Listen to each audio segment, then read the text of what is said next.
Inox Himachal news में आपका स्वागत है। आइए जानते हैं क्या है दिन भर की बड़ी खबरें। मणिमहेश यात्रा पर निरंतर बारिश के चलते अस्थायी रोक, प्रशासन सतर्क। चिट्टे के खेल में सरकारी कर्मचारियों के हाथ काले, 24 की सूची सरकार को भेजी। भूस्खलन की चपेट में आया शिक्षक, घर पर गिरे मलबे में दब गया किशोर। भाखड़ा बांध का जलस्तर अधिकतम स्तर से मात्र 11 फुट दूर, खोले फ्लडगेट। हिमाचल में भारी बारिश के चलते कई जिलों में शिक्षण संस्थान बंद। अदानी एग्रोफ्रेश ने हिमाचल में सेब खरीद के रेट बढ़ाए। चीन ने शिप्की ला दर्रे के रास्ते भारत के साथ पुनः व्यापार शुरू करने को दी मंजूरी। नूरपुर के जसूलता क्षेत्र में 4 लेन निर्माण से हाई टेंशन टावर खतरे में। बिजली महादेव रोपवे का विरोध उग्र, राजधानी दिल्ली में गूंजेगी आवाज। आइए जानते हैं अब खबरें विस्तार से। लगातार हो रही बारिश के कारण मणिमहेश यात्रा पर अस्थायी रूप से रोक लगा दी गई है। श्रद्धालुओं को सुरक्षित स्थानों पर ठहरने के निर्देश दे दिए गए हैं। चंबा भरमौर नेशनल हाईवे के कलसुई, जांगी और दुर्गेटी हिस्से बंद होने के कारण वाहनों की आवाजाही पूरी तरह से ठप है। प्रशासन ने श्रद्धालुओं से आग्रह किया है कि जब तक मौसम में सुधार नहीं होता, यात्रा पर अस्थायी रोक जारी रहेगी। हिमाचल प्रदेश में चिट्टा तस्करी की समस्या चिंताजनक स्तर पर पहुंच गई है। शिमला पुलिस ने अब तक 26 सरकारी कर्मचारियों को चिट्टा तस्करी के आरोप में गिरफ्तार कर लिया है, जिनमें सीआईडी का एक कर्मचारी भी शामिल है। इस साल मिशन भरोसा के तहत पुलिस ने नशा तस्करी के 180 से अधिक मामलों में 400 से ज्यादा आरोपियों को गिरफ्तार किया है, जिसमें संदीप शाह, शाही महात्मा, भुट्टा सिंह, गुरमीत गिरोह और विजय सोनी जैसे अंतर्राज्यीय गिरोह भी शामिल है। प्रदेश सरकार को भी 24 अधिकारियों और कर्मचारियों की सूची भेजी गई है, जिनके खिलाफ कड़ी कार्यवाही की सिफारिश की गई है। हिमाचल प्रदेश के ऊना जिले में भारी बारिश और भूधंसने के कारण जनजीवन पूरी तरह प्रभावित हुआ है। 25 अगस्त को कई स्थानों पर भूस्खलन की घटनाएं हुई। नहरिया नंदपुर सड़क पर शिक्षक सुरेंद्र शर्मा स्कूल जाते समय भूस्खलन की चपेट में आ गई, लेकिन समय रहते बच निकले। वहीं टकारला पंचायत में पहाड़ी दरकने से देवराज का घर क्षतिग्रस्त हो गया और उनका 13 वर्षीय पोता विनीत कुमार मलबे में दबकर घायल हो गया। चिकित्सकों के अनुसार विनीत की टांग में गंभीर चोट आई है और फिलहाल वो उपचाराधीन है। हिमाचल प्रदेश में लगातार हो रही बारिश के कारण भाखड़ा बांध में पानी की आवक तेजी से बढ़ रही है। 25 अगस्त को बांध का जलस्तर 1668.57 फुट दर्ज किया गया, जो इसके अधिकतम स्तर 1680 फुट से मात्र 11 फुट कम है। भाखड़ा बांध के फ्लड गेट आज भी लगभग 2 फुट तक खुले हुए हैं और पानी की बढ़ती आवक जारी है।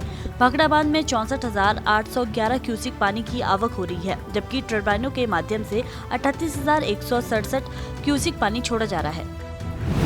हिमाचल प्रदेश में भारतीय मौसम विभाग के भारी बारिश के येलो और ऑरेंज अलर्ट के बीच कई जिलों में लगातार बारिश का कहर जारी है। ऊना, बिलासपुर, हमीरपुर, कुल्लू, सोलन, लाहौल स्पीति, चंबा, कांगड़ा और मंडी जिलों में 25 अगस्त को सभी स्कूल, कॉलेज, आंगनबाड़ी केंद्र, आईटीआई, पॉलिटेक्निक और अन्य शिक्षण संस्थान बंद रखने के आदेश जारी किए गए हैं। बीते दिनों की लगातार बारिश से कई क्षेत्रों में जल भराव, भूस्खलन, लिंक रोड्स और राष्ट्रीय राजमार्गों पर यातायात बाधित हुआ है। राज्य सरकार ने सभी जिलों के प्रशासन को राहत एवं बचाव कार्यों के लिए अलर्ट रहने के निर्देश दिए हैं।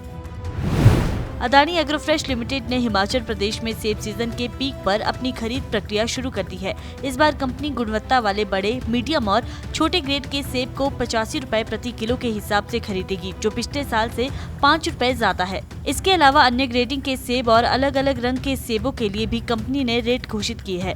खरीद केंद्र रोडू, रामपुर, टुटुपानी में 24 अगस्त, सेंज, जिलोर, टिक्कर में 25 अगस्त और रिकांगपिओ में 28 अगस्त को खरीद शुरू होगी।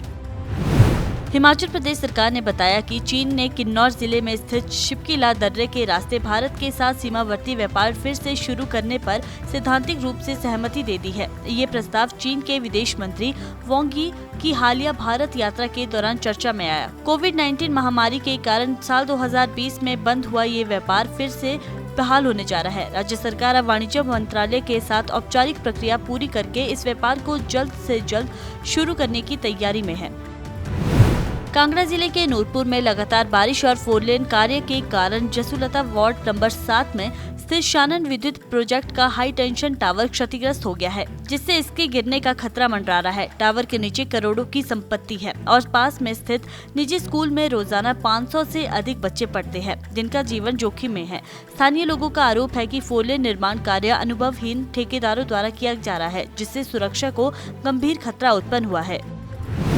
कुल्लू घाटी के बिजली महादेव में बनने वाले रोपवे के खिलाफ जनता का विरोध जारी है। अब ये विरोध दिल्ली के जंतर मंतर तक पहुंच गया है और जहां 29 अगस्त को बिजली महादेव विरोध समिति द्वारा धरना प्रदर्शन किया जाएगा। HPMC के पूर्व चेयरमैन राम सिंह ने बताया कि उन्होंने प्रधानमंत्री कार्यालय को एक पत्र भी लिखा है, जिसमें ग्रामीणों की आस्था और भौगोलिक स्थिति की चिंता व्यक्त की गई है। उन्होंने कहा कि लगातार बारिश और भूस्खलन से रोपवे के स्थान पर दरारें गहराती जा रही है, जिससे भूस्खलन का खतरा बढ़ रहा है।